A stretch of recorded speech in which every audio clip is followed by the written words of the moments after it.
Okay, my dear student, now we have discussed about computer role in online business. Second ചാപ്റ്ററിൽ നമ്മൾ 2-3 ടോപ്പിക്കുകൾ discuss ചെയ്തു. അതിന് ശേഷമുള്ള ഒരു ടോപ്പിക്കാണ് computer role in online business. Online ബിസിനസ്സിൽ നമ്മുടെ കമ്പ്യൂട്ടറിൻ്റെ റോൾ എന്താണെന്ന് നമുക്ക് എപ്പോഴും നമ്മൾ പറഞ്ഞതുപോലെ ഇതുവരെ ചർച്ച ചെയ്ത പോലെ തന്നെ നമ്മുടെ ഓൺലൈൻ ബിസിനസ്സിൽ നല്ലൊരു പങ്ക് വഹിക്കുന്ന ഒരു വൈറ്റ് റോള് തന്നെ കമ്പ്യൂട്ടറിനും ഉണ്ട്. നമുക്കറിയാം പണ്ട് കാലം ട്രഡീഷണലായിട്ടൊക്കെ ബിസിനസ് ചെയ്തിരുന്നത് ഓൺലൈനായിട്ടൊന്നും ആയിരുന്നില്ല അല്ലേ. മീൻസ് ഫേസ് ടു ഫേസ് അല്ലെങ്കിൽ നമ്മൾ കടയിൽ പോയിട്ട് സാധനങ്ങൾ വാങ്ങിക്കുക എന്ന ഒരു രീതിയായിരുന്നുള്ളത്. പക്ഷേ ഇന്ന് അങ്ങനെയല്ല. ഓൺലൈൻ പ്ലാറ്റ്ഫോമുകൾ അല്ലെങ്കിൽ ഓൺലൈനായിട്ട് ബിസിനസ് ചെയ്യാനുള്ള സാഹചര്യങ്ങൾ ഒരുപാടുണ്ട്. അപ്പോൾ അത്തരത്തിലുള്ള സാഹചര്യം ഇപ്പോൾ എക്സാമ്പിൾ പറയുകയാണെങ്കിൽ അല്ലേ, മീഷോ, ആമസോണ്, ഫ്ലിപ്കാർട്ട്, മിൻട്ര ഇതൊക്കെ എന്താണ് ഓൺലൈനായിട്ട് ബിസിനസ് നടത്തുന്ന സ്ഥാപനങ്ങളാണ്. അപ്പോൾ അതുപോലെ തന്നെ നമുക്കും എന്ത് ചെയ്യാം, ഓൺലൈനായിട്ട് ബിസിനസ് ചെയ്യാം. നമ്മൾ എന്തെങ്കിലും പ്രൊഡക്റ്റുകൾ പ്രൊഡ്യൂസ് ചെയ്ത് കഴിഞ്ഞാൽ ഇപ്പോൾ മീഷോയിലൊക്കെ നമ്മൾ അത് ആഡ് ചെയ്ത് കൊടുത്താൽ നമുക്കും അതിൽ നിന്ന് വരുമാനം കണ്ടെത്താം. അങ്ങനെ നമുക്ക് ലാഭം ഉണ്ടാക്കാം എന്നുള്ളതാണ്. അപ്പോൾ ഓൺലൈൻ ബിസിനസ് പ്രസൻ്റ്ലി എന്താണ്, ഗ്ലോബൽ ഓഡിയൻസിനെ ഇൻക്രീസ് ചെയ്യുക എന്നുള്ളതാണ്. അഥവാ നമുക്ക് മീൻസ് ഗ്ലോബലായിട്ട് അല്ലേ, ഗ്ലോബലായിട്ട് ഓഡിയൻസിനെ ക്രിയേറ്റ് ചെയ്യുക എന്നുള്ളതാണ് അവിടെ ഉദ്ദേശിക്കുന്നത്.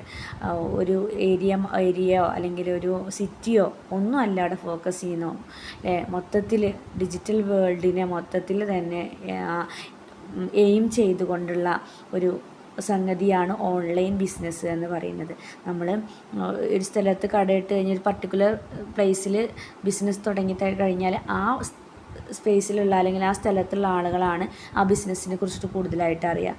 പക്ഷേ ഓൺലൈൻ ബിസിനസ് നടത്തി കഴിഞ്ഞാൽ ഒരു പർട്ടിക്കുലർ പ്ലേസിൽ മാത്രമല്ല, വേൾഡ് മൊത്തം നമുക്ക് അത് ബിസിനസ് ആയിട്ട് കണ്ടക്ട് ചെയ്യാൻ സാധിക്കുമെന്നുള്ളതാണ്. മനസ്സിലാവുന്നുണ്ടോ? അപ്പോൾ അങ്ങനെയുള്ള ഒരുപാട് കാര്യങ്ങൾ ഓൺലൈൻ ബിസിനസ്സിൽ നടക്കുന്നുണ്ട്. അതുപോലെ തന്നെ നമുക്ക് സ്ട്രീം ലൈനായിട്ട് നമുക്ക് ഓപ്പറേഷൻസുകൾ നടത്താനും അതുപോലെ തന്നെ കോസ്റ്റ് കുറഞ്ഞ രീതിയിൽ തന്നെ ഓപ്പറേഷൻസുകൾ നടത്താൻ നമുക്ക് സാധിക്കുന്നുണ്ട് എന്നുള്ളതാണ്. മാർക്കറ്റ് ഷെയർ അതുപോലെ മാർക്കറ്റിലുള്ള വാല്യൂസൊക്കെ ഇൻക്രീസ് ചെയ്യാനും യൂട്ടിലൈസ് ചെയ്യാനൊക്കെ ഇത്തരത്തിലുള്ള ഓൺലൈൻ ബിസിനസ്സുകൾക്ക് സാധ്യമാകും. അതുപോലെ തന്നെ നമ്മളിപ്പോൾ എക്സാമ്പിൾ പറഞ്ഞല്ലോ, മീഷോയിലൊക്കെ നമ്മൾ എന്തെങ്കിലും പ്രൊഡക്റ്റ് ഓർഡർ ചെയ്ത് കഴിഞ്ഞാൽ ആ സാധനം നമ്മുടെ കയ്യിലെത്തുമ്പോൾ നമ്മൾ പേയ്മെൻറ്റ് ചെയ്യുന്നതും എങ്ങനെയാണ്, GPay വഴിയോ Paytm വഴിയോ അല്ലേ, അതുപോലെ അല്ലെങ്കിൽ നെറ്റ് ബാങ്കിങ്ങോ ഓൺലൈൻ ബാങ്കിങ്ങോ ഒക്കെ ആയിട്ടാണ് നമ്മൾ പേയ്മെൻറ്റ് ചെയ്യുന്നത്. അപ്പോൾ ഓൺലൈൻ ബിസിനസ്സിൽ പേയ്മെൻറ്റ് നടത്തുന്നതും എങ്ങനെയാണ്, ഓൺലൈനായിട്ട് തന്നെയാണ് ചെയ്യുന്നത്. അപ്പോൾ കൊമേഴ്സിൻ്റെ ഒരു ആപ്ലിക്കേഷൻസായിട്ട് നമുക്ക് ഇതൊക്കെ പറയാം. അതുപോലെ തന്നെ അല്ലേ ബാങ്കിങ് സെക്ടറിൽ വരുന്നുണ്ട്. ഇപ്പോൾ ബാങ്കിങ്ങിൻ്റെ കാര്യം എടുത്തു കഴിഞ്ഞാലോ, ബാങ്കിങ്ങിൽ നമുക്ക് ആളുകളെ നമുക്കിത് നമ്മുടെ സെക്ടേഴ്സിലേക്ക് കൊണ്ടുവരാൻ സാധിക്കുന്നുണ്ട്. ലോണുകൾ ഓൺലൈനായിട്ട് പ്രൊവൈഡ് ചെയ്ത് കൊടുക്കുന്നുണ്ട്. പേപ്പർ വർക്കുകളൊന്നും ഇല്ലാതെ അല്ലേ, ലെസ് പേപ്പർ വർക്കായിട്ട് നമുക്ക് എന്ത് ചെയ്യുക, ലോൺസുകൾ പ്രൊവൈഡ് ചെയ്യാൻ പറ്റുന്നുണ്ട്.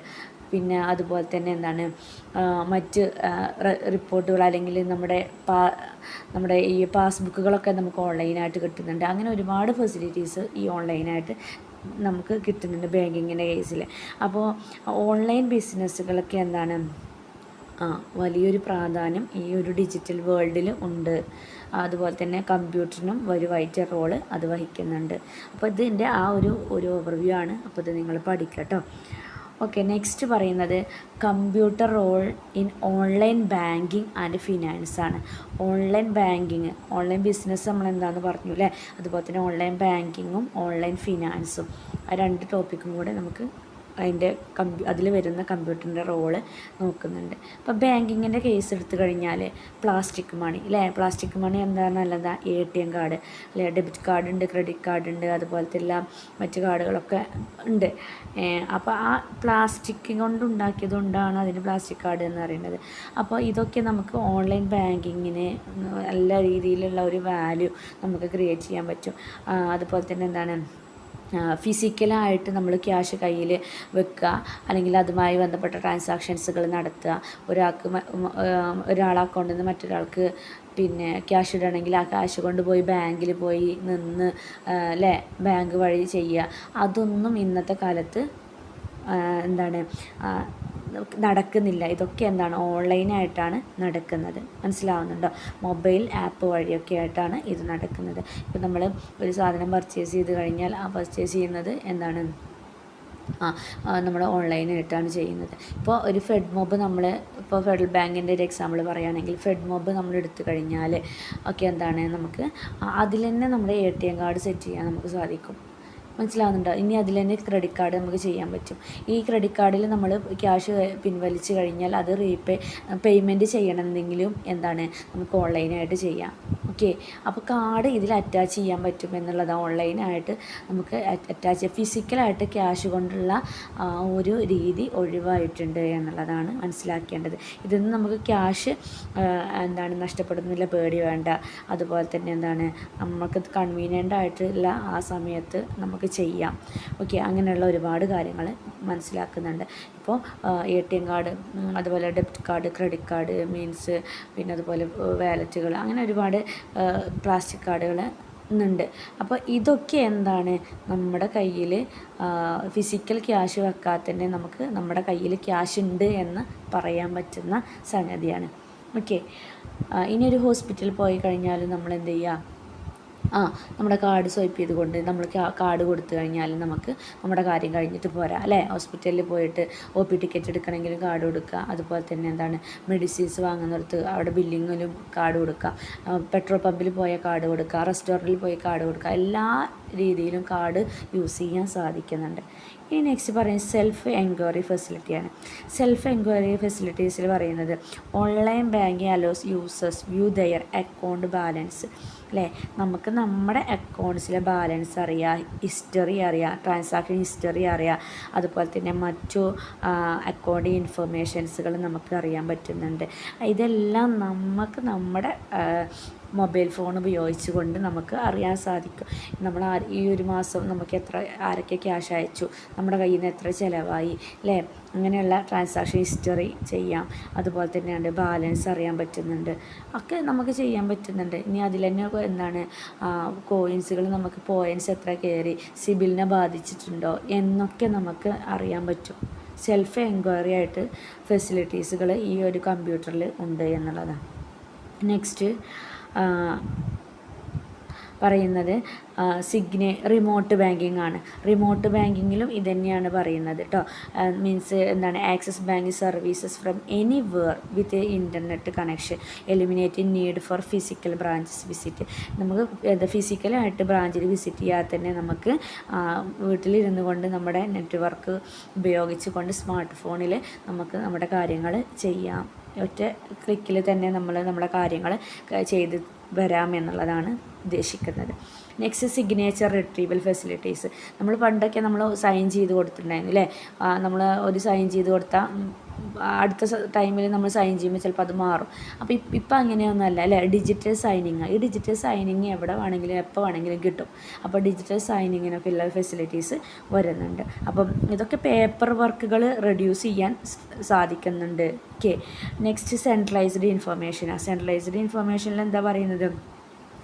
Online banking platforms provide single secure location user access financial information make easier track manage accounts. നമ്മുടെ അക്കൗണ്ട്സിൻ്റെ എല്ലാ കാര്യങ്ങളും നമുക്ക് കിട്ടുമെന്നുള്ളതാണ്.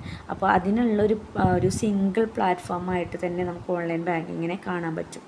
ഓക്കെ, നമ്മുടെ എവിടെ നിൽക്കുന്നത് അല്ലെങ്കിൽ നമ്മൾ സെക്യൂർ ആണോ ലൊക്കേഷൻസ്, അതുപോലെ നോട്ടിഫിക്കേഷൻസ്, ഇതൊക്കെ നമുക്ക് പറ്റുമെന്നുള്ളതാണ്. നെക്സ്റ്റ് ക്വിക്ക് സർവീസസ് ആണ്. പെട്ടെന്ന് ഫാസ്റ്റായിട്ട് നമ്മൾ എഫിഷ്യൻ്റായിട്ടുള്ള ട്രാൻസാക്ഷൻസുകൾ നടക്കാൻ സാധിക്കുന്നുണ്ട്. അപ്പോൾ ഇത്രയൊക്കെയാണ് കമ്പ്യൂട്ടറിൻ്റെ റോള് ഇൻ ബാങ്കിങ് എന്ന് പറയുന്നത് കേട്ടോ. നെക്സ്റ്റ് ഫിനാൻസ് ആണ്. ഫിനാൻസിൽ എന്താണ് പറയുന്നത് നോക്കാം. ഫിനാൻസിൽ നേരത്തെ പറഞ്ഞതുപോലെ തന്നെ കേട്ടോ, ഫിനാൻഷ്യൽ ട്രേഡിങ് നടത്താം അല്ലേ? സെക്യൂരിറ്റീസുകൾ എന്താണ് സെക്യൂരിറ്റീസുകൾ വാങ്ങുകയും വിൽക്കുകയും ചെയ്യാം, കറൻസീസിൻ്റെ മാറ്റങ്ങൾ അറിയാൻ പറ്റും, ഫിനാൻഷ്യൽ ഇൻസ്ട്രുമെൻസുകൾ എങ്ങനെ യൂസ് ചെയ്യുക എന്ന് പറയുന്നുണ്ട്. ഇതൊക്കെ എന്താ ഓൺലൈൻ ട്രേഡിങ്ങുകൾ നടത്തുന്നുണ്ട്. അപ്പോൾ ഇതൊക്കെ എന്താണ് ഫിനാൻസുമായി ബന്ധപ്പെട്ട കാര്യങ്ങൾ ചെയ്യണമെങ്കിൽ ഓൺലൈൻ നെറ്റ്വർക്ക് അഥവാ മീൻസ് ഇലക്ട്രോണിക് ഡിവൈസ് നിർബന്ധമാണ്. ഡിജിറ്റൽ പ്ലാറ്റ്ഫോം ഇല്ലാണ്ട് നമുക്ക് ഓൺലൈൻ ട്രേഡിങ് നടത്താൻ പറ്റില്ല. സെക്യൂരിറ്റീസുകൾ വാങ്ങാനും വിൽക്കാനും പറ്റുമോ? ഇല്ല. സെബിയിൽ പോയിട്ട് നമുക്ക് സെക്യൂരിറ്റി വാങ്ങാനും ബിറ്റ് കോയിനൊക്കെ നമുക്ക് മൊബൈൽ ഫോൺ ഇല്ലാണ്ട് സാധിക്കില്ല. അതുപോലെ കറൻസീസുകളിൽ വരുന്ന മാറ്റങ്ങൾ, അതിൻ്റെ പിന്നെ എത്ര വാല്യൂസ് ഉണ്ട്, അങ്ങനെയുള്ള കാര്യങ്ങളൊക്കെ അറിയാൻ എന്ത് വേണം? കമ്പ്യൂട്ടർ നിർബന്ധമാണ്. Next financial informations. Online banking provides users real time access financial information enable informed decision making. Online ബാങ്കിൽ നമുക്ക് പറഞ്ഞതുപോലെ തന്നെ അവിടെ യൂസ് ചെയ്യുന്ന അല്ലെങ്കിൽ അവിടെ കമ്പ്യൂട്ടർ യൂസ് ചെയ്യുന്നത് എന്തിനു വേണ്ടിയിട്ടാണ്? ഫിനാൻഷ്യൽ ട്രാൻസാക്ഷൻസുകൾ റെക്കോർഡ് ചെയ്യുക, അങ്ങനെയുള്ള കാര്യങ്ങൾക്ക് വേണ്ടിയിട്ടാണ്. അത് റിയൽ ടൈമിൽ ആക്സസ് ചെയ്യാൻ വേണ്ടിയിട്ടും കൂടെയാണ്.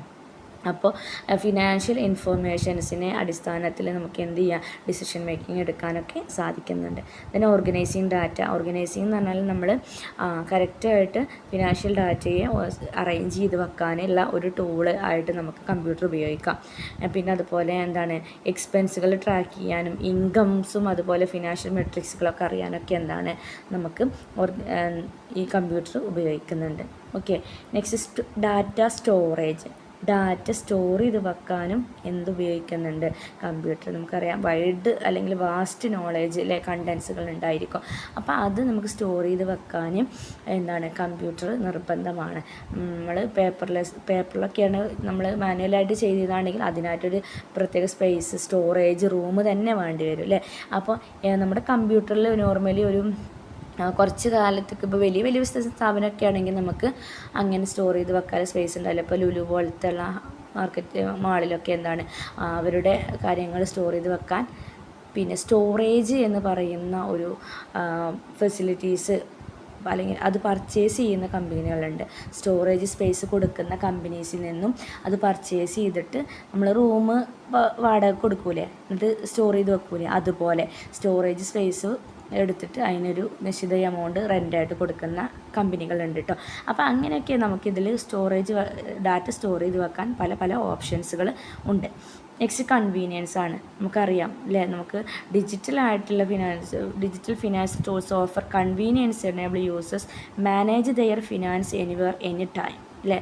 എപ്പോൾ വേണമെങ്കിലും ഏത് സമയത്തും നമുക്ക് ഫിനാൻസിനെ മാനേജ് ചെയ്യാനും യൂസേഴ്സിന് കൺവീനിയൻസ് ആയ ടൈമിൽ ഇത് ഉപയോഗിക്കാനും സാധിക്കുന്നുണ്ട്. Next budgeting and book keeping. പറയേണ്ട ആവശ്യമില്ലല്ലോ. ബഡ്ജറ്റിങ്ങിനും ഡിജിറ്റൽ ടൂളായിട്ട് നമുക്ക് എന്താണ് ബഡ്ജറ്റിംഗ് ചെയ്യാനുള്ള ഫെസിലിറ്റി ആയിട്ട് ഉപയോഗിക്കുന്നുണ്ട്. അതുപോലെ ബുക്ക് കീപ്പിംഗ് മീൻസ് റെക്കോർഡ് ചെയ്യുന്ന കാര്യങ്ങളെല്ലാം കീപ്പ് ചെയ്യാനും ഇത് സാധ്യമാകുന്നുണ്ട്. ക്യാഷ് ഫ്ലോവും ബഡ്ജറ്റും അതുപോലെ തന്നെ എന്താണ് എക്സ്പെൻസും എല്ലാം നമുക്ക് അതൊക്കെ നമുക്ക് കറക്റ്റായിട്ട് ബഡ്ജറ്റ് ചെയ്യാനും ഫോർകാസ്റ്റ് ചെയ്യാനും മീൻസ് ബുക്ക് കീപ്പിങ്ങുമായിട്ട് ചെയ്യാനൊക്കെ സാധിക്കുന്നുണ്ട് എന്നുള്ളതാണ്. ഇത്തരത്തിലുള്ള റോളുകളാണ് ഫൈനാൻസിൽ വരുന്നത്. ഓക്കെ.